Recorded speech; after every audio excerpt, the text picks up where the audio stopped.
Hey guys, what's going on? It's Riley here with Canadian Dividend Investing, and welcome to episode 52 of my Wealthsimple Trade Challenge, where we try to max out our TFSA in the first 3 years of investing. Right now, the portfolio is up to $29,307. In the past day, the market's been down a little bit. We're down $308.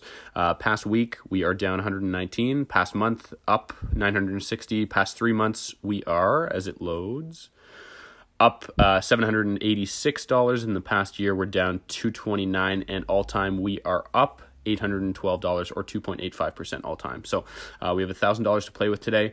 I'll just go to total value so you can see what the holdings are. Today we are going to invest in 2 shares of BCE, which is Bell Canada, great telecommunication company, continued dollar cost average.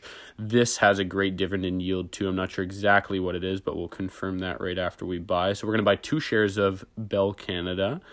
Just going back to the dividend yield, 5.71%, so very healthy. The next stock we're going to be investing in today is another telecommunication company, TELUS. So currently we hold 22 shares. We're going to buy another 4 or so today, so about $120 worth of TELUS shares. Perfect. Again, in our TFSA.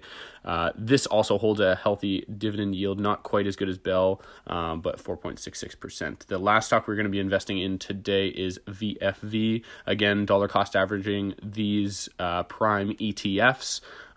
We'll try to get 7 or 8 shares of this in here.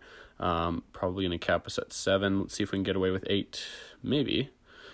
Yeah. So 7 shares of VFV, again, following the S&P 500. We will continue dollar cost averaging a lot of these stocks, especially these 2 main ETFs, VDY and VFV. So that's portfolio update for you guys. Thanks again for watching. If you liked what you saw, like, comment, subscribe. I also did start a TikTok account as well, so go follow me on that, and hope to see you guys soon. All right, have